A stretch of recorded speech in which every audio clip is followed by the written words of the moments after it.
Hello again, everybody, and welcome to a semi-formal edition of the NFL Brekkie Show. Alongside my good pal Laurie Horesh, I am Phil Murphy. We are separated by an ocean and a continent, but not by a passion for NFL football. We are here every week leading into Monday Night Football, Tuesday midday on ESPN in Australia. And I understand a lot of you are watching in the United States as well. This is spectacular. But this is a Brekkie show, not a breakfast show. And Laws today, minutes after noon, we have a Super Bowl rematch.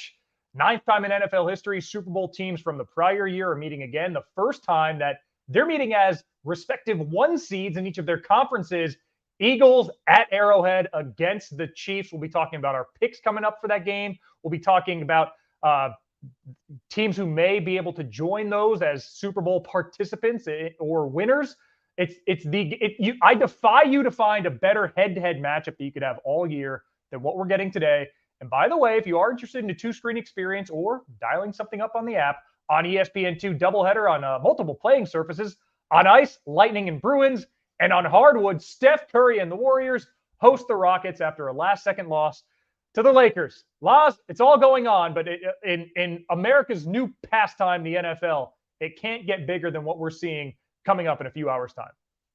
Absolutely not. And if you're joining us and wondering where the slightly more casual vibe in terms of the fashion we're on offer and the couture that we're on offer and showing the world today, it is because we do have, if you look down at the lower third, the strap, the super, however you like to call it down below, we are entering Studio 58. That is the Club of Contenders, the Contenders de Club, whatever language you like it in. We're going to pass through these teams that are lining themselves up with 2 months to go till the playoffs kick off. With the final 8 weeks really is that final stretch. Who is putting themselves in position to be a true contender and who perhaps there's a few more questions about their legitimacy when you open the dossier, whether they truly do belong in the club. We will be mastering the velvet rope, hence why we are rocking the black t-shirt and the fitted blazers. That is the uniform of those working the door at clubs across the world. You and me obviously still going to clubs very heavily in our 30s. Oh, yeah. All the time. Weekly fixtures we are. Sydney known for its notorious club scene. But alas, we will get Northern Connecticut. We will dive into all that. But yeah, this is all in the prelude, in the run-up to a belter of a game. Chiefs hosting the Eagles was one that in the midst of the cold, frosty NFL winter, Australian time, summer over in the States, when there is no football action and we get we have land on our lap, the NFL schedule, and furor and hype, it all picks up in immense amounts. And this was a game that was circled right off the bat. We knew that we were going to get to week 11 Monday Night Football, and health permitting, we were going to have an absolute barn burner. That's what's ahead. As you mentioned, we're going to get into picks, but let's kick off. Let's get underway. Let's open not open the club. The club is open, but let's take our stance. Let's take our stance at the edge of the club, at the door. Bill, I've got my clipboard ready. I've got my list. And dive into some of these contenders and whether they're bona fide or just simply being told, can't come in. Sorry, bud. You can't. You don't have to go home, but you can't come in here. And the queue is building down the block. Everybody wants to be in. As you call it, Studio 58? I call it Club SB 58 under new management. But we're here. We got the queue going down the block. But if you look behind us inside the club, these are the teams that are in. These are teams that it would surprise nobody if come February, there is confetti raining down in their colors in Las Vegas. Hello from Puerto Rico. Hola, buenos dias. Kansas City, Philadelphia, who play today, would surprise. They're the one seeds in their conferences. They're in the club. Terrific form to start the season, guys. Enjoy your drinks. Baltimore, put them in even with the Mark Andrews injury. No fault there. San Francisco, Miami. I'm not saying these teams are going to win. In fact, only 2 of these teams are going to make it tops. But these are teams that it should surprise nobody, given their form, Miami's offense, San Francisco's defense. These are the teams that are very realistic Super Bowl aspirants. Balaza, first up, I guess, why not? It's been a while since we've seen you here. In fact, we never have seen you here. You haven't won your division since 1993. You've had the greatest running back in NFL history by my measure on your franchise list. Well, this is a team with a bad reputation. You can't get around it. But they come dressed very nice. They look like, for me, the Detroit Lions. I think we should let them in the club. Ooh. Okay. Again, you mentioned first-time appearance. This is not a regular. This is not someone who we have No. welcomed in. And they've been around. It's not like they're new. They're not like the Houston Texans who haven't been around. They've been here. This is a team They're that up to their best start since 1962. If we're talking about a night out at the club, this is a team that certainly missed the alarm. Maybe they had the power nap in the afternoon, and they got away from them a little bit, just like it did against the Chicago Bears. They hit the snooze button a few too many times. Yeah, why not? Wait, what time is it?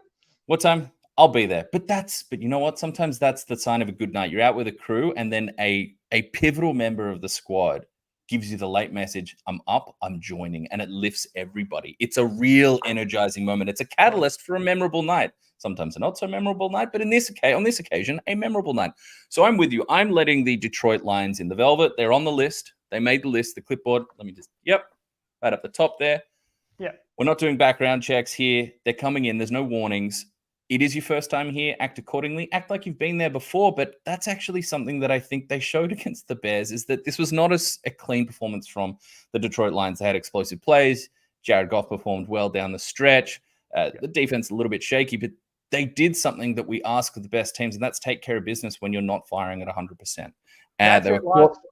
You can't be at your best every time. Their time of possession, according to my clipboard, 1936. Their fewest for any team in a win since week 3 of last season when Miami beat Buffalo. -3 turnover margin. Detroit had lost their last 14 when having a -3 turnover margin. We know what they can do when they're good. Correct. When they're not good and they're still getting results, albeit against the Bears, but getting the results when they're not good, when perhaps they're maybe a little flat. That's the mark of a team that can, when you can win when it's not your day, you're in. But it was against the Bears, but it was against a Bears team that was healthy. They had most of the offensive skill positions stocked and loaded in their vision. They had the offensive line was relatively healthy, and Justin Fields, more than anything, was back. But Khalil Herbert was off injured reserve and back as well, so you got a fully stocked backfield there as well.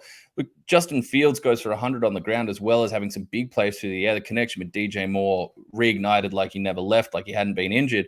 This is a Bears team that, no, they're not sitting up there in playoff contention, but they've been better on the defensive side of things. The Chicago Bears team has been certainly more spirited, a better overall unit in recent weeks, certainly than we've seen in recent seasons. So, yes, it was against the Bears, but it's still a division rival with talented playmakers, particularly on offense, that put you on the back foot.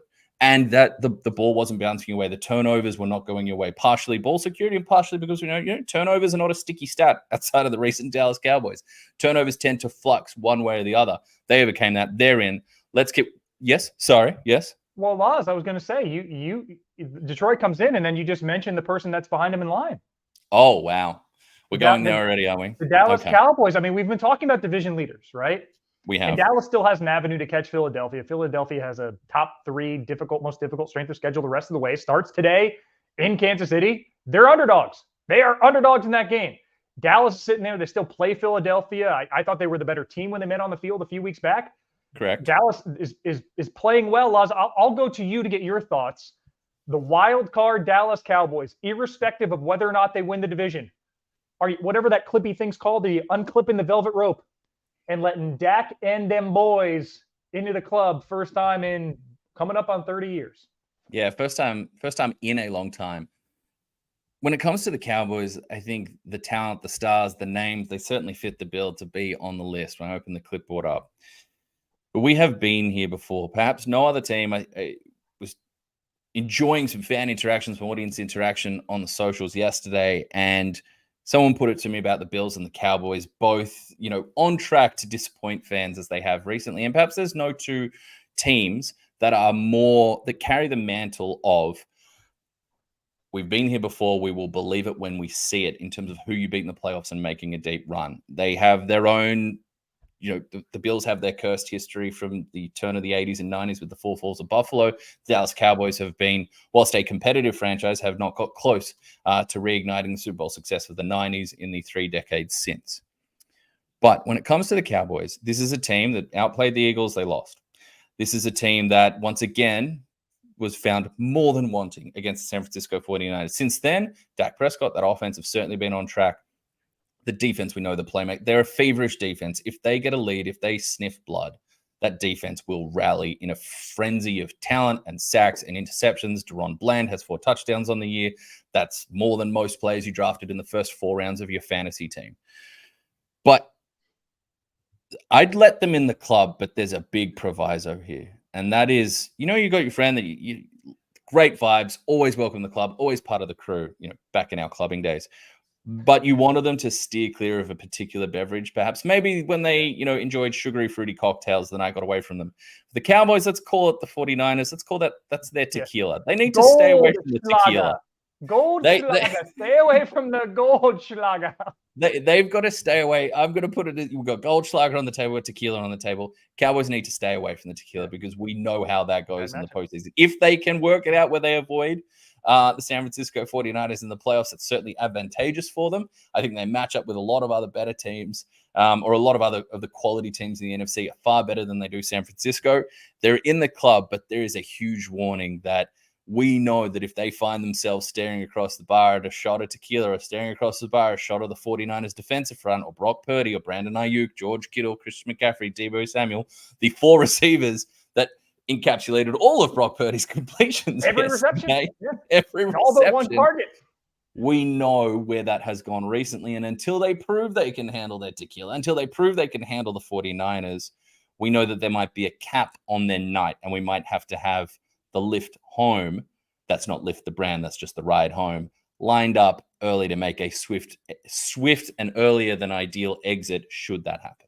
Yeah, if any rideshare apps want to join us as a sponsor, we have bandwidth. So whether you are uber excited for the Cowboys prospects or you want to lift home, I'm not going to disagree with the word you said. They're in, and it's because of the defense. You mentioned Deron Bland tied an NFL record for pick sixes in a season. And for me, the defensive player of the year race is not over. Micah Parsons, 6 pressures. He has 44 pressures on the season, which have resulted in 40 total yards for the opposing team. Less than 1 yard per pressure. And the Cowboys as a whole allowed minus 33 yards when they pressured the quarterback in Carolina. This is a team that had been a little sleepy away from home. We look at the loss in Arizona. They came out, and as soon as they had an opportunity to break that game open, they did. That despite Dak Prescott not being in his 400-yard form we have seen in recent weeks, which he knows in his bag. He was at a season low, 5 yards per attempt, but still that game was never in question beyond the second quarter. No. That's what Super Bowl teams do. So this is the team that, you're right, had a rough couple nights out, maybe a little bit of a bad reputation themselves, but they look cleaned up. Just stay away from the Goldschlager, and why not stay away from the tequila? All right, Phil, we're standing here. The clipboard it's I don't want to say it's a thin list or a short list, but we're trying to be picky here. In a year where there aren't great teams, we don't just want to let everybody in. Yeah, can't let everybody in. There's 7 in already. There are only so many seats. It's a team I just mentioned. It's a team that has been here before a long while ago. They have been flirting to get back in. They have been, to say they've had an up and down weekend, shall we say, that they're prone to running a little hot and cold is an understatement. Perhaps a little bit of a liability with the Buffalo Bills. Are they getting into Studio 58? Are they in the Contenders Club, Phil? Laz, we clearly have a dress code at this establishment. Clearly. And sometimes it's just bad luck, right? You're out, and then you're walking from one establishment to another, and the heavens just open. You're not prepared. You get drenched. You're soaked, and then you roll up to a fine establishment like Club SB 58. Indeed. We're like, guys, I mean, we'd love to let you in, but you're dripping wet. I know it's not your fault. We just got to ask you to go elsewhere, or maybe turn around and try again next time out. What we saw from the team against the Jets is what you'd expect of a team of that caliber, and any playoff caliber against the Jets. That's why Denver's got to be kicking themselves for losing by 10 to those Jets. But Zach Wilson's now not just benched, he's QB3. That was announced moments ago. Adam Schefter broke that news. So Tim Boyle will start, and then Trevor Siemian's the backup, Zach Wilson QB3. His performance has been that bad. The offense has been that bad. And what we saw from Josh Allen was responsible. It was, especially in the second half, relying on the talent. How many, as I look at the clipboard, 192 of his 275 yards, 192 of 275 were after the catch. That's great. That's not the gunslinging Josh Allen that we're accustomed to seeing. It works, and it works against a team with a great secondary. But that game was won because as soon as the Bills kicked 3 field goals, we knew the Jets weren't getting to double digits. 9-0, that game was done and dusted. Yeah. That's fine. Here's the Bills' schedule over the next 6 weeks. So whilst it has rained on them, when we're having this conversation out of the club, we're under the awning and they're still getting poured on. So it's not helping their case. Yep. At Philadelphia next week. At Kansas City the week after that. Mm-hmm. 1 seed, both on the road. Dallas Cowboys. At the Chargers, never an easy out. Home to the Patriots, to whom they've already lost. And then at Miami, in a game that Miami could be either looking to clinch the division or clinch the 1 seed. So for me, Laz, it's just a rainy day. I apologize to Buffalo, but we're going to keep the velvet rope shut. We believe in their quarterback, and heck, Joe Brady in his first game of offensive coordinator. If this is the new scheme that they're running, next year looks great. But that defense, all the injuries that defense has suffered, this is not a Super Bowl caliber team. And for them, they would have to win 4 of those 6 games I listed to have a realistic shot at a wild card. I just don't see it. The comments are starting to flow in, which we love. This is the People's Show. We want your comments, questions, reactions. We want to know who you think is in the club. We want to know if you think that we're out of our mind, loco, crazy for not letting someone in, or we're being completely dangerous as managing the door, letting some of these liabilities in at this time of year, at this time of night or who morning. Would have thought Lions in, Bills out, you know? But with the Bills, whilst Josh Allen was saying things like, I can't get bored with the underneath stuff, I can't be bored being patient, which is what you want to hear from someone who you say, hey, man, I know you're a good time. I know the fireworks can come when you come onto the dance floor, but, we've seen it get away from you a couple times, and he's telling you, hey, look, I'm working on it. I'm trying to keep it a little more level out there. That's great. You mentioned the yards after catch. When you have, explosion in someone like Khalil Shakir, or look at the talent that was Dalton Kincaid coming out of college through the draft process. This is someone who turned into a runner instantly when he grabs the ball. Once the ball, great hands. Once he secured the catch, his ability to get north-south and create yards after the catch and after contact, certainly something he showed off. And now we're seeing that. And it fits with what, if you're asking Josh Allen to just reel in the chaos a little bit, don't go Captain Crazy just off the bat. But there's a liability that I haven't mentioned here yet.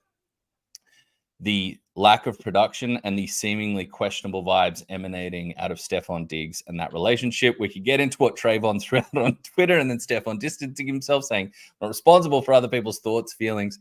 But Trayvon Diggs has not been performing at a prolific rate in recent weeks.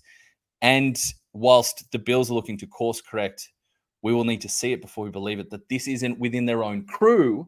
We're not letting a group in that could combust at the bar, could blow up on the dance floor, could really, really turn our night sour for all the other patrons in there in the Contenders Club. And Laz, that's part of it. The shortcomings we've seen in recent weeks, we're sitting there having this conversation. It's loud. We're leaning in. We got the people talking in our earpiece. We can smell a little bit on the breath too. They're an earpiece team for sure. You are going to the earpiece when the Bills come up. But as you get in closer, you can smell the wafts. They've already enjoyed their night a fair bit.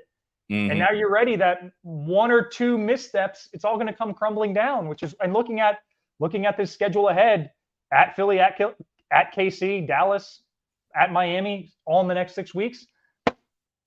All right. I think it'd be irresponsible to let them in. I'm going to bring up a few comments and questions here. Benny G agreeing with us. Bills aren't getting close to the Super Bowl this year. Yeah, Benny was the one in my ear. Benny G said, don't let them in. He also had something else to say in your ear, Phil, and that is, I've never seen you two look so fresh. Thanks, Ben. Well, that was the first time I went like this, and that's why I nodded, because he's right. Yeah, we try, and we like to balance it out. Phil's offering the clean-shaven look today. I'm offering, hopefully, what it comes across as, artisanal stubble. I got the lapel pin. You do too. You do too. And we've contrasted both dark themes on the blazer. Yours is a more flat palette look, and mine has a little bit of texture and a little bit of pattern to it, just because we don't want a little pizzazz on the inside. Yeah. Well, yeah. I mean, I don't want to. Let's not do a peck off here because I don't want to come off that. Well, and the last time we did this, we just did black t-shirts, and somebody in the comments said you look like a mime. So we added the jackets this year to exactly. We're adapting. We're all growing here. We're all learning. I've never laughed so hard on the show as Laurie looks like a mime. We're learning about life. That's what we do here on the NFL Brekkie Show. Okay. Wow. Okay. There's some spicy comments coming through. Once again, this is back-to-back weeks where the comment section has really kicked off. That one I'm probably not going to bring up there, but Benny G, I hear you. And having watched a fair few John Wicks over recent years, I appreciate your comment. Laurie says, "Spasibo." Okay. Moving on, because we do have to keep this thing moving because we're rounding 20 minutes in a hurry. Yeah. This is a team that one of our commenters had brought up here, friend of the show, great Hall of Fame, as I've mentioned, commentator of the NFL Brekkie show, a great friend of the show, Brad, says that the Houston Texans make the list. They look a little young, and you wonder if their IDs are legit, but let them in anyway. That's it. He's done our job for us. Brad, we're talking about them. We're talking about them shortly, Brad. I have some very complimentary things to say about that quarterback. Mm-hmm. But I look at that ID. Like McLovin, is that it? Just something doesn't quite reflect right, and I hand it across to you. You want to take it from my hand? Can we do this? Little hand. The ID over. You're talking to someone who had their ID broken at schoolies when I was 18. Just really heartbreaking stuff. Yeah, and that's the thing. I mean, this is an American sport, so legal drinking age in the U.S. is 21. These guys are rocking up, looking like university freshmen. That's it. That's the only thing that's keeping me. D'Amico Ryans could well win Coach of the Year. I'd have to think and see who could beat him. I mean, it's maybe Dan Campbell, maybe Mike McDaniel. But in terms of punching above the weight class, D'Amico Ryans has my vote. C.J. Stroud is going to run away with Rookie of the Year. He could sit out the rest of the season and win it. They have those two things going for them. What's that? Tank Dell, like the body control and explosion, the way that dude snaps off his brakes. And I got to give you credit because in the draft you were raving that he was falling too low on draft boards. But for me, it was more the underneath stuff. I didn't think he had that vertical ability to go up and get it 45 yards downfield, which is C.J. Stroud's avenue. All the nice things we're saying about the Texans, and their schedule shapes up well down the stretch. Jacksonville, that object in the mirror is closer than it appears. Jacksonville in Houston next week probably decides the division for me. If Houston wins that game, they'll be level with the tiebreaker and the easier schedule the rest of the way. It would take an injury of some sort for me to then think that Houston wouldn't get them. But if Jacksonville goes on the road and wins, then they're 2 games in hand and level on the tiebreaker, or 2 games up in the ladder. But for me, in terms of SB 5-8, I'm checking the ID. I hand it down the road and I'm like, yeah, guys, come back in a year or 2. Good try though. Oh, you're not letting them in? That's your final call, that you're not letting them in? No, for exactly why Brad said, the ID doesn't look legit. I think they're a year too young. Well, that's where the age difference in the legalities of our two countries challenge each other, Phil. 21 over there, 18 in Australia. The Texans are coming into my version of the club. Can win the Super Bowl this year? No, but I think they can get hot and make a run. I'm letting them in for a good time. That's my decision. I'm letting them in for a good time. I think the club is better with them in. But no, I don't think they can win the Super Bowl this year. But I do think that team. The only reason I say so, if they were playing, if they had the results they had, and they were called the Jacksonville Jaguars with Trevor Lawrence at quarterback, and he had the exact same numbers as C.J. Stroud, 15 touchdowns, 2 picks, and then 3 interceptions in a game they won anyway. I would say because you've got the year of maturity, you've got the rookies everywhere. I think at some point, having to go either on the road or they're going to have to go on the road at some point. They're not going to be the 1 seed in the AFC. You look at Kansas City, Miami, Baltimore. They're not running the table there. Phil is making a lot of sense as usual. Phil's right. I don't think they're going to win the Super Bowl, but I would challenge that this is a team that could get hot, win a couple games, and maybe throw themselves into an AFC championship game, given how things are going in the AFC with the Bengals falling out, with the Browns having quarterback conversations despite the elite level of their defense. But that's good. That's good. It's good for us to be discerning about this while we're in the AFC South. Throw it to the Jacksonville Jaguars, who righted the ship. Hey, you figured out how to use Calvin Ridley again. The Jags offense kicks well back into gear against, it's against the Tennessee Titans. Okay. Cool. We can grade that and we can get to the Titans in a little bit. But look, the Jacksonville Jaguars, for me, their defense has overperformed this year. I think they've had fantastic showings and surprising showings to some against some of, you think back to the game in London against the Buffalo Bills and what they did against a very potent offense, despite whatever personnel moves the Buffalo Bills make.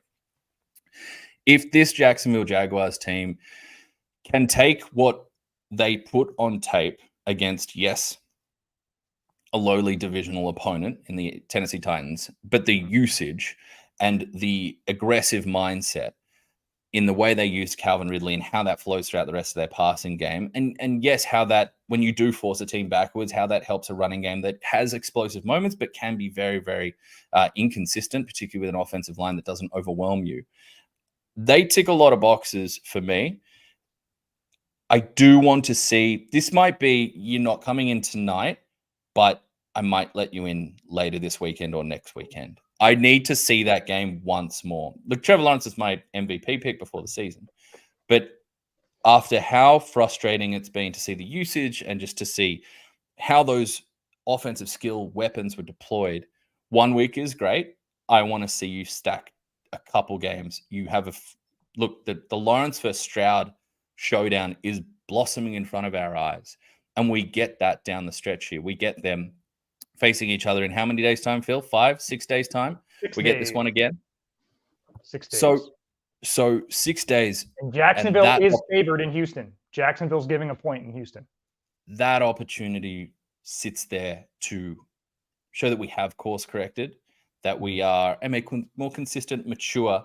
We know who we are. We know what we're about on a night out at the club. We know that we're going to have a good time in there, and we know how to have a good time and not let it get away from us, or not be confused about, where we're at in the club, how to conduct yourself in the club, what to do with your offensive skill weapons. So whilst the defense has been more... Could you lean in here? Could you lean in just a little bit to your left? To your left. Mm-hmm. Lean to your left. Mm-hmm. Mm-hmm. Yeah, I understand what you're saying. I understand your concern. Mm-hmm. I've got my eyes on him. I think we should let him in. I've seen what I saw last week was a team against an inferior opponent with a killer instinct. And the Jacksonville Jaguars of yesteryear, who have this bad reputation of, even against Houston at home, losing by 20 in week 2. Now that loss has aged well, but Jacksonville, that's a game they want back. Mm-hmm. I got my eyes on them. Okay. But I saw a team in that same situation against an opponent they should beat, and they had a killer instinct. They got better every quarter until that game was in the bag. And you mentioned it, the usage of Calvin Ridley, Trevor Lawrence, play action pass. He had season highs in completions, yards, and even his first touchdown off a play action went 4 for 4 targeting Calvin Ridley in play action, 52 yards and that touchdown. 8 for his last 8 on play action was Trevor Lawrence. And this is why I say we have our eyes on him. Just we're not going to let him too far into the club, because coming up at Houston, home to Jake Browning in Cincinnati, and then at the Browns. If they lose 2 out of those 3, I'm with you. I'll carry him out of the club. Okay. But I don't think they will. And I think we're going to be sitting here in a couple weeks' time. They're going to win 2 out of those 3, most importantly in Houston this weekend. And they could win 3 out of 3 if they go to Cleveland, a tough environment for anybody and a tough matchup, I think, for them. But for me, this is a team that, if they win the division, they can be playing in the Super Bowl. So I understand your concern. I respect your concern, but I'll take this one. Let him in. Okay. You'll get called into the manager's office if it goes all right. Maybe we could ask that they go have a little bite at the bar before, the night really kicks off. Come in, set up at the bar, get yourself a little, get some wings, get some ribs. Or something. Yeah. As they do. Little fresh barramundi tacos. I don't know. Chips, lamb barbacoa, crisps, whatever really tickles you. Some popcorn. Okay. All right. We both have a lot of love for plenty of elements on that Jags team. Perhaps I'm being a little reserved. Perhaps I've been burnt. Perhaps it was because I left Calvin Ridley on my bench in my fantasy team this week. I don't want to get into it. But keep using Calvin Ridley. Look, the theme that we are learning across the NFL when it comes to passing attacks is feed your big guys. Feed your A1 targets. We've seen it with A.J. Brown. We've seen it. We know what Justin Jefferson has been when healthy. We know what Jamar Chase has been when healthy. We know about Tyreek Hill. We've seen Stephon Diggs in the past. We've seen the increasing rise of emphasis placed on someone like CeeDee Lamb this season. Feed your best receivers. It has a phenomenal trickle-down effect. Get creative in how you use them. Get them targets, and things tend to flow out quite nicely. All right, Phil, as we look at the clipboard, as I take a little gaze down. Okay, the Cleveland Browns. I cannot let them through. I know the defense is entirely elite. I know the defense is at historic levels. There are numbers that say they're the best defense since the turn of the millennium. 15 years. But when your conversation at quarterback is DTR or Phillip, PJ Walker. Or PJ Walker or Joe. Yeah. Joe. Someone who's been in the club before, but not in a long time.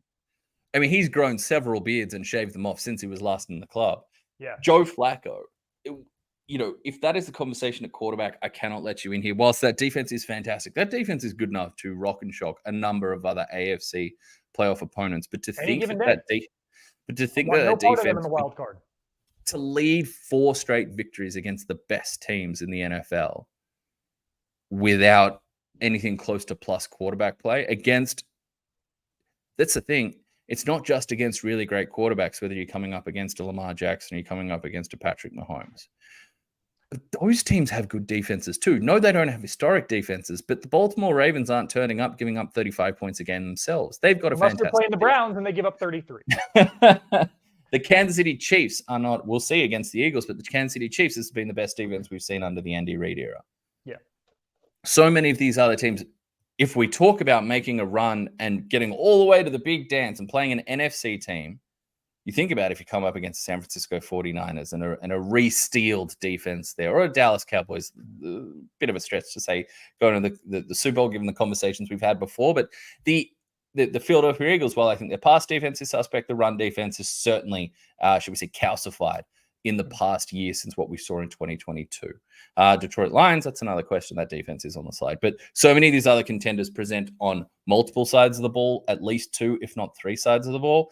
And for the Browns, I cannot let them in while they are such a liability on one side of it with no obvious help or answer on the way. Laz, their offense was out with the Bills' defense, and they just got rained on. That's all. I mean, if this team had Nick Chubb and Deshaun Watson, I know Deshaun Watson wasn't Deshaun Watson of yesteryear, but his ceiling, I would say, is higher than DTR's. This might be a different conversation, but your margin for error with an elite defense is far lesser than your margin for error with an elite offense. If Miami stubs their toe a couple times in the first half and they're down 14, the game's not over.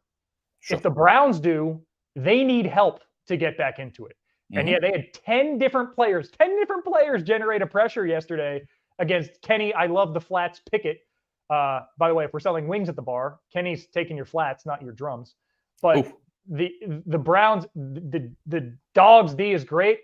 But before that last drive, in which DTR 4 for 4, aside from the spike, I'm not going to count that against him. 4 for 4 for 39 yards. Prior to that, he was 7 for 22, and you know, there were some drops in there, but that also goes against the offense. It's just it's a beyond limited offense. So I'm with you. Nobody's going to want to play them in the playoffs. And at 7-3, it would take a seismic collapse, especially with all the injuries on the teams behind them, Cincinnati and the like, for them to fall out of the playoff picture. Astonishing job by this Cleveland defense. But if you're talking going on the road and winning in Baltimore and then in Miami and then in Kansas City or something along those lines, they do not have the horses to do it on offense. So I'm with you. The rope stays shut. I would say, like Buffalo, we'll see you again next year, but that trade for Deshaun Watson and the cash, the guaranteed cash they gave them is such a hindrance. They need to get slam dunks in the draft. Remember, they gave up 3 firsts, a third, and 2 fourths for Deshaun Watson, and then gave up $230 million guaranteed, a record. So he is going to need to step up. This defense is going to need to stay elite, but that is for Club SB59, which doesn't open for 365 days. All right, let's move through the final 4. Let's try and keep moving because we're past the half-hour mark. We've got plenty to get to in the show. The Minnesota Vikings, for me, that's a no. As much as I would love Josh Dobbs to come in and celebrate with us, that offense is turned, like we saw it against the Broncos, that defeat not 24 hours ago in primetime, turning towards too much chaos. His second phase creatability, did I make up a word there? I'm not sure. But his ability to create second phase plays and second chance plays with his mobility, with his downfield vision, his arm strength, and the confidence that he's playing with, which is phenomenal considering that he's been there for a couple of weeks and that's it. But it felt like they had to turn that too much, overwhelmed up front, not able to establish consistently in the trenches there. And it felt like he was having to come off schedule and they didn't have dependable enough offensive plays and offensive execution to keep it on schedule. A little too much chaos for me, which I think... quickly for me from the Vikings, Justin Jefferson does come back. That'll help their candidacy. But for this, if that team can't go to Denver and win in primetime in November, you're not winning in Philadelphia. You're not winning in San Francisco in January. And I would say you're not winning in Detroit. But how the playoffs are going in the NFC, we may actually have, write this down, we may have Lions v. Vikings 3 times in 4 weeks. They play in week 16, they play in week 18, and if that's a 2-7 or 3-6 pairing, they're going to play in the wild card round as well. So they're going to see each other 3 times in 20 days. Yeah. on that Justin Jefferson, it sounds like it could be until after the bye. It could be week 14 before we see him. So it's been a wait. But nobody, the thing is, nobody's catching them from behind. Washington, Atlanta, they're going to be in the playoffs. Yeah. It's just, we're not kicking them out of the queue. We're not saying, we're not calling security on them. Heck, we're security, but we're not kicking them out. It's just that they're not coming in. Yeah. I think I'm going to jump to the edge of the queue here. New Orleans, I'm going to tell you, just hop out of the queue, guys. I know you're a few spots back from where we're dealing with, but just call it a night. If the Broncos make offense look hard, despite having seemingly talented skill position players or talented quarterback, depending how you feel about Russell Wilson, the New Orleans Saints have done it even more gratingly at times. Alvin Kamara has rejuvenated juice. Chris Olave has far too inconsistent usage. Michael Thomas has had his health issues. They struggle to have a consistent threat at the tight end spot. And from an offensive line standpoint, it's taken a few knocks over the years, and it's not as dominant as it once was. The defense is aging, but tends to age quite gracefully down there in New Orleans. But no, this is not the night for you. And look, I'll already tell you, I'm looking at the other end of the queue. I see Pittsburgh out there with a paper bag, swing it out of it. They've been outgained 10 times in 10 games. Kenny Pickett will not throw more than 5 yards upfield, nor will Matt Canada scheme something, so he's able to. Pittsburgh, no thank you. And Seattle, I wanted to believe, I wanted to think maybe because they're 6-2 against teams not named the Rams. But self-inflicted issues live. I hear him talking in the line all foul-mouthed and loud. I don't want that in Club SB 5-8. No. They had 12 penalties for 100. Let me check my clipboard. 130 yards, most of any team this year. 7 of those 12 penalties were on the defense. 5 resulted in first downs in a game they lost by a point. Don't point at Drew Lock. Geno Smith's elbow is going to be fine. They play the Friday morning Australia time, Thursday night window each of the next 2 weeks, so we get to see them up close and personal in prime time. Lunchtime is prime time, but these are self-inflicted issues. I'm just hearing them in the queue and be like, we don't want that in here. I can't trust them to make your own problem decisions. Yeah, can't make them to make smart decisions. I mean, you got Witherspoon out there, Stark, rookie cornerback, and he's part of this suplex city that took over the NFL yesterday. We had wrestling moves, him and Sauce Gardner, really, really showing themselves to be, troublemakers in the queue. We can't have that. There are a couple of more delectable shall we say, Goldberg-style spear tackles that I saw. Reggie Gilliam, what's up on special teams for the Bills, and Jeffrey Simmons for the Titans had a beauty coursing through the offensive line there and just laying an absolutely beautiful shot. 3rd and 1, too. That was 3rd down. Oh, yeah. Situational football, situational spear tackles we are a fan of. Okay, let's move it forward. We've gone from the club, and now we're picking up the phone. The Hot Take Hotline brought to you by Macca's, and we have a few beauties. Phil, as we pick up the phone, first off the bat, and this one's from Bizarro 49ers. Unsurprisingly, he's talking about Brock Purdy here, and he says Brock Purdy makes the talented surroundings even better, something that was referenced by his star tight end teammate George Kittle, not taking contract into account. There's maybe 4 quarterbacks, Mahomes, Jalen Hurts, Lamar Jackson, and maybe CJ Stroud, even though it's a small sample size, that he would take over Purdy. It's a sizzling quarterback take. That is a hot one. I would have a couple of other names in the mix there, but I'll kick it to you first. Too spicy to just have those 4 names above where you take Purdy?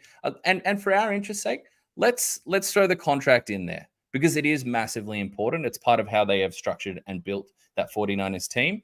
But we can throw that in there. Are there some other names that you would prefer to see at signal caller right now, even if you had to pay them a fair bit more cabbage than young Brock Purdy is currently receiving? Well, Laz, that's it for me. If this is too hot of a take, it's maybe because we put the seeds in the jalapeno. We should have just kept the seeds out of it. The seed being not taking into account contract. You must take into account that the fact that he's making less over the course of a season than most star quarterbacks are making per game. And that gives you the flexibility to pay an elite left tackle, pay an elite wide receiver 1, an elite tight end, probably the most versatile running back in the NFL, and gold stars for Brock Purdy. He knows how to use the stars. You mentioned it earlier in the show. There wasn't a pass caught by somebody other than named something other than Ayuk, Kittle, Samuel, and McCaffrey. Those are the 4 guys who caught passes. Jawan Jennings had 1 other target, but 8 for 10 targeting wide receivers, 8 for 9 targeting Kittle, and 5 for 5 targeting McCaffrey. Brock Purdy, for this offense, he's the man in that If you play man against him, do so at your own peril. 16 passing touchdowns against man, more than any quarterback in the NFL. And not coming up on the schedule, but you look at around the NFC, who's somebody that plays man a ton that they could well meet in the playoffs? The Philadelphia Eagles. The Philadelphia Eagles play man at the highest rate in the league. And if they're going to play man against this defense, Brock Purdy's going to have a big day. He had a career high 210 pass yards against man of his 333, second most of his career. All 3 touchdowns came against man. So all that to say, yes, he does make talented surroundings better just because of his skill set. He manages that offense well. And I know game manager is kind of a euphemism for underwhelming quarterback. Yep. He's not Mahomes. He's not Jackson. He's not Tua. He's not in that list. But taking into account contract, it's a very short list of quarterback situations I would take over what they have in San Francisco. So adequate spice for me. I find it flavorful. I think I would take Burrow even with the payday. Health is obviously a factor here, but Joe Burrow still sits above what I'd like to see there. But you do get into some very interesting conversations after that. I think considering the price tag, considering that Dak Prescott's going to have another deal very shortly, which is merited considering the way he's playing right now. But that gulf in what you're able to do with a roster, with the salaries there is it just leans way too far towards Brock Purdy.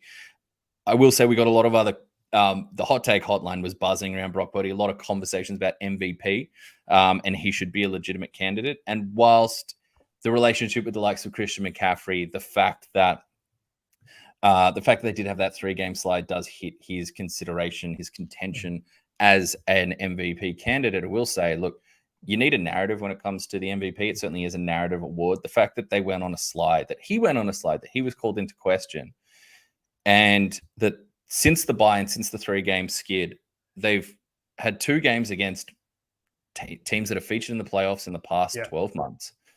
He is 40 of 51 for 6 touchdowns and no interceptions. He's had over 600 yards in those combined outings. Those are the raw stats, like the kind of counting stats, the traditional old school ones. But when you dive even further and when you dive into how he's performing at completion percentage above expectation, or how he's performing from an EPA per play standpoint, how he's performing from a offensive success rate, he's right up there at the top. We're talking 1, 2, top 5. He's up there in those metrics. So he has responded well, needs to continue it, needs to, in some of these bigger matchups down the way, needs to carry that forward. But he has a narrative waiting there if he wants to kick it forward and throw his name into that MVP. But a lot of it is what Bizarro 49ers is saying, is that he makes talented surroundings better. What was the one factor in all 3 of those losses? Deebo Samuel didn't play at least 3/4 of those games. He didn't play 2 of them in their entirety. He got injured early in another. So the 49ers are undefeated when they have a healthy Deebo Samuel for 4 quarters. That synergy between quarterback and receiver makes this a very dangerous team. And while I give more credit to Kyle Shanahan and Deebo Samuel, Brock Purdy does deserve some. He's not getting my MVP vote, but that's not the take here. It's that he makes his talented surroundings better. And I think, to go with your point, those 3 losses in the bounce back coincides with Deebo Samuel getting back to full fitness. All right. Much like Brandon Ayuk in the open field, we're coursing past the 45-yard mark as he continues to pick up huge chunk gains. Top 8 wide receiver in the NFL. That's where I have Mr. Ayuk right now while we're talking about stars. Kieran, again, a welcome, friendly, familiar commenter, friend of the show, throws in his hot take. The Titans are currently the worst team in the NFL, but there's hope on the horizon, and he likes mayo in his coffee. We do like to put a little mayo on things here at the NFL Brekkie Show. Phil, are the Titans indeed the worst team in football? And can they, with a current record of 3-7, can they get in position to put themselves into the reality where a quarterback who infamously likes mayo in his coffee is a realistic chance?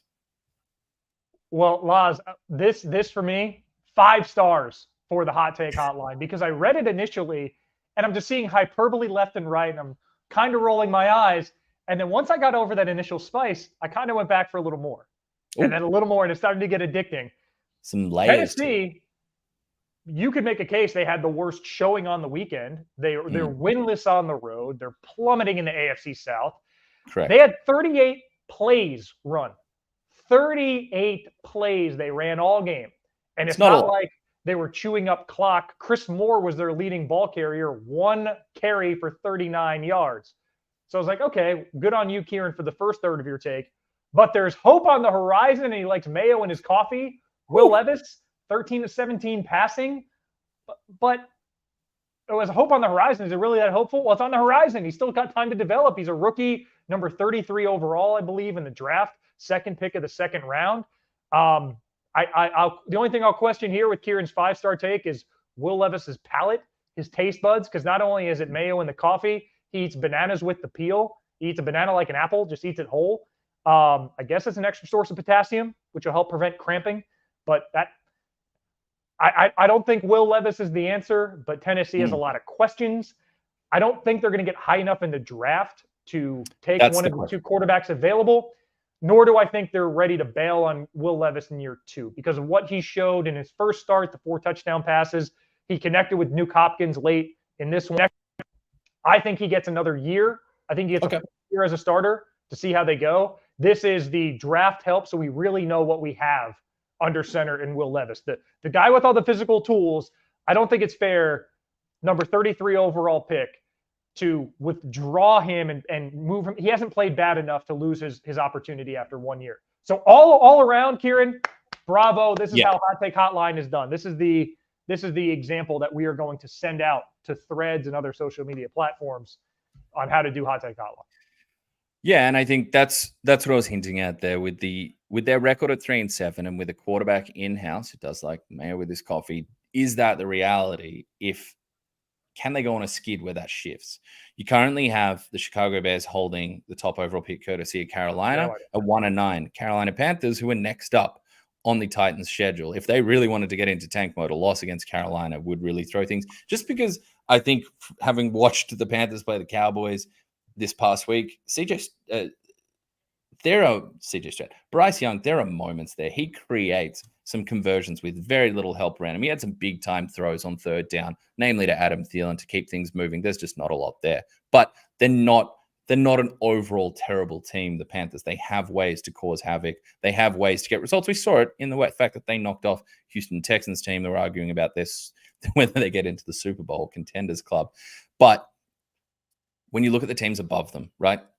The Arizona Cardinals, look with Kyler Murray back, they could certainly win another couple of games. New England Patriots, it's not been pretty, but Bill Belichick at some point you feel is going to throw a haymaker out there. The Chicago Bears are at 3-8, and the Giants are at 3-8. So Tennessee, with having played one less game than them, with a loss, could slide themselves into that picture there.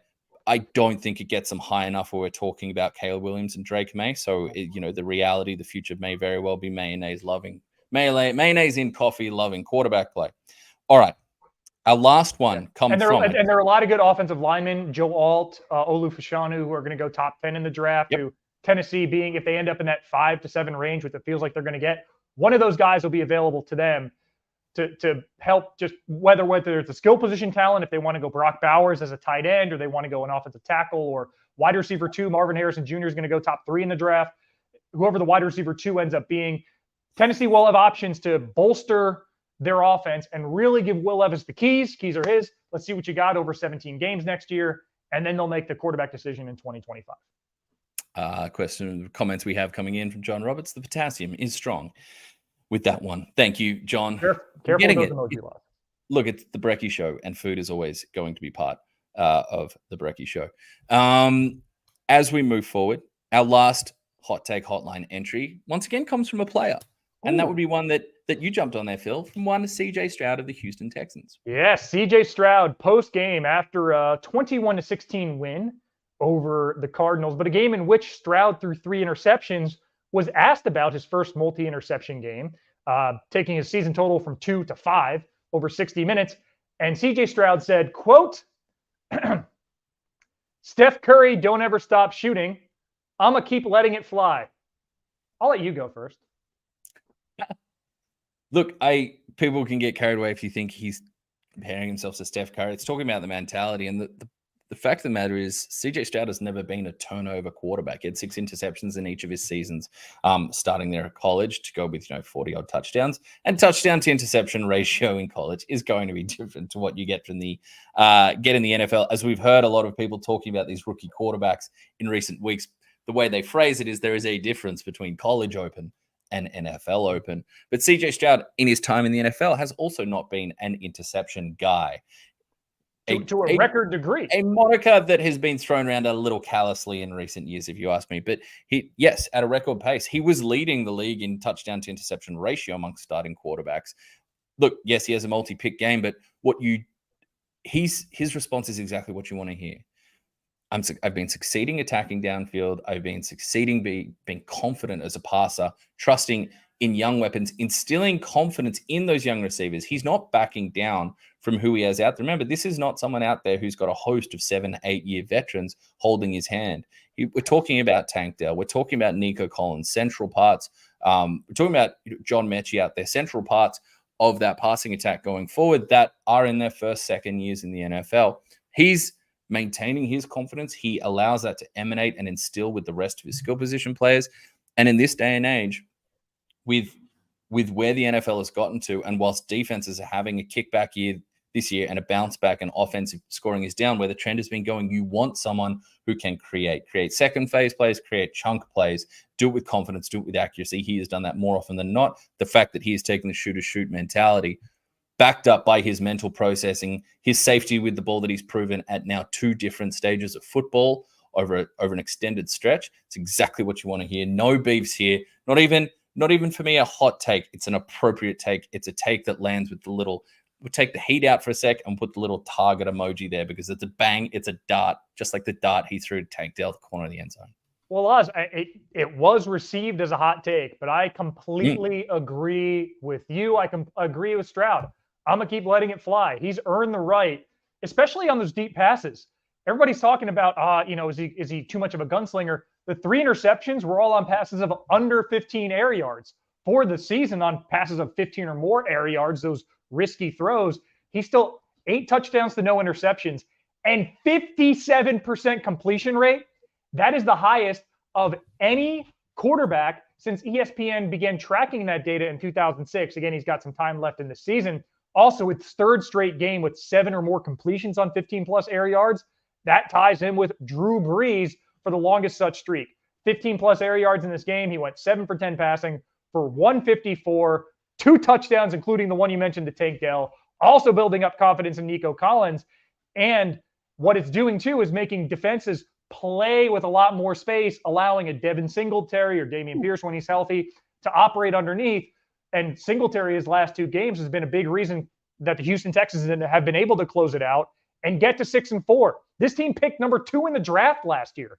Now here they are navigating their way, and they have a very clear path to either a wild card berth or a division title. So yeah, right. CJ Stroud, keep letting it fly. All right, Phil. Well, that takes us from a younger player that's burst onto the scene to a young talent that is rising, making his first impression upon the NFL, to perhaps some players that have been around for a minute, that have some campaigns, in their history, that have reminded us either within the sphere of just one game or over what's been a struggle of a campaign, just how good they can be, just how well they are aging, and the fact that they are still indeed more than enough to get the job done. This is Feeling the Flow, brought to you by Pilot.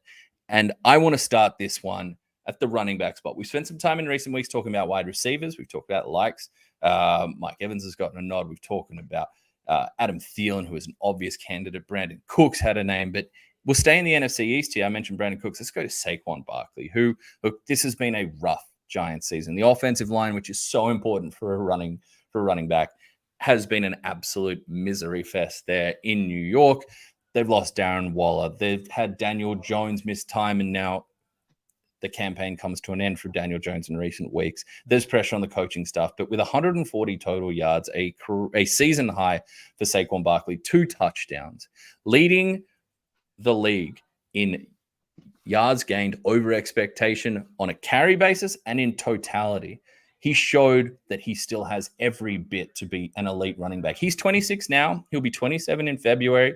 He has mentioned that he's not sure. He's referenced that, his future, while he wants to earn a deal that is right and that, he has affinity for the Giants, he's mentioned it could be another team, that is the reality of the NFL marketplace. He's going to be a 27-year-old running back, potentially looking at that, playing on the short-term 1-year deal that he is right now. Saquon Barkley helps the Giants sweep the Commanders. The fact that you've been swept by the 2023 Giants is a grim statement. But Saquon Barkley, the burst that he played with, downfield catches along the sidelines where he's extending to the air and toe tapping like he's a star wide receiver, not a franchise running back. The footwork, the balance that he showed bursting through the offensive line, he showed that whilst the surroundings can be tough. And at any point in life, when your surroundings are crumbling around, you can be hard to perform. But he has shown this week that the talent to be the best he's ever been still resides within him, to still be an elite running back. And for Saquon Barkley, with perhaps an unclear future ahead of him, that was a reminder to the league. And I doubt he needed a reminder to himself, but it was certainly a reminder to the league. Anybody that invested in fantasy, anybody that's a Giants fan that has looked at that jersey number 26 for hope, that he is more than enough. And still, given the opportunity, can step up, stand up, and be a franchise pillar on offense, whether it's for the Giants going forward or a new team in 2024. Laws for mine. This is Feeling the Flow, brought to you by Pilot. Hard, made easy. And the Lions found themselves in a very hard situation. It was an unpleasant exam that pops up from time to time, and the Lions, they turn their head and Goff. Jared Goff. With 4 minutes and 15 seconds left, the Lions' win probability, according to ESPN Analytics, was 1.8%. Again, 4 minutes, 15 seconds left. Teams down 10 or more, the Lions were down 12 at that point. In that situation this year, entered 0-83. We got to update our stat because Jared Goff took hard and made it easy.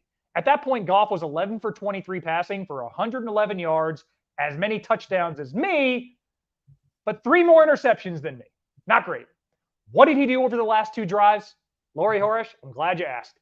10 for 12 passing for 115 yards, 1 touchdown through the air, another appropriately handed off from the 1-yard line to Devin Singletary, former Bear, against the Bears. A poetic finish, and it's a game that, in the grand scheme of things for the Lions, probably going to prove inconsequential in terms of the divisional ladder, will be consequential in terms of the conference ladder. And of course, if they do win a playoff game, their first or second in the last 60 years, 1962 is 2 playoff wins ago for them, they would prefer a home situation in the 2-3 game. But more importantly than any of that, it gives guys like Jamison Williams and David Montgomery and Jahmyr Gibbs and Sam Laporta and even the guys in the defense, Aiden Hutchinson, all those guys, Kirby Joseph, guys we love, they can look to Jared Goff and remember what happened in this game that said, hey, if he gets off the bus with us, even if we're down 2 scores late, we have a chance. And this is uncharacteristic resiliency for a franchise famous for hard to swallow losses. They didn't take one here. I think this is going to be very significant as this team looks to make a run in January. Bravo to Jared Goff, who has been magnificent in the last year and a half. But he was in a tough situation, regained his form, regained his mojo, and helped his team to a come-from-behind, very improbable win. Jared Goff, who was essentially, they paid a cost to trade him away. This was not someone the Lions out and out acquired. The trade involved Matthew Stafford, and really the capital was moving the other way to have Jared Goff off the books with the Rams. And he arrives at the Detroit Lions and has been filled with nothing but belief from that team and self-belief as he has regained and surpassed career best form to enough that he knows and the rest of that team know, and they play like they know that he is the man, and he's more than enough for them to make run at the Lombardi Trophy, hence why the Lions also reside in, for me, Studio 58, for Phil, Club SB 58. All right. What sounds Phil, classier, Brekkie show fans? While youth springs eternal for those players, we're hoping that hope springs eternal on our next segment here, because for the first time in a minute, unfortunately, for the duo, we did have a step back. We did have a losing week on popular demand in week 10. Wasn't by huge margins. We're talking fractional here. 8 yards here for Russell Wilson, a couple of yards here for 4 Sammy yards here for Dalton There you Kincaid. go. But who's The counting? read was right. The results didn't come through. But Phil, it is time with this absolute bell ringer, and we are just about to go past the hour mark. So let's see if we can get this done within a couple of minutes. Phil, it's time to throw out some picks for Week 11 Monday Night Football. Kansas City Chiefs welcoming the Philadelphia Eagles. Yes, Laz, it is popular demand brought to you by Tab. You mentioned our hot streak has come to an end, but on the season, we are still up 9.88 units as a unit. I'm a little bit ahead on the head-to-head. We won't get into details. Plus, the math is a little complicated for me to do on the fly. What's not complicated is to give you the markets for this game. 178 markets for this game available on Tab. Kansas City comes in as 2.5-point favorites. That is significant because it's the biggest line.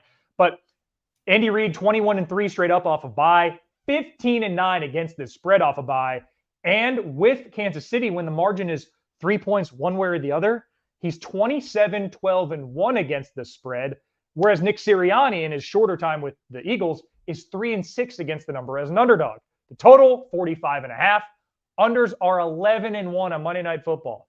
My leans for the game are Kansas City minus the 2.5. I'm staying away from the game total, but Laz, my first prop, as this is popular demand, is the second half total. Okay. Under 21.5 at $1.87. This market has been plummeting. It's being bet down with good reason. Kansas City at home, second half unders are 5-0. Philly on the road, second half unders are 4-1. So it's all trending that way, whether the Eagles are ahead and they're trying to run out the clock, or Steve Spagnuolo is able to make defensive adjustments and Kansas City's doing long handoffs to run off the clock. I think the majority of the scoring in this game will be in the first half. If you're keen, you can go to a three-way market in which, first half, where's there more points scored? I would say go first half. But for me, $1.87, second half, under 21.5. You might be holding on at the end, white knuckling it, but I'm very confident in this play.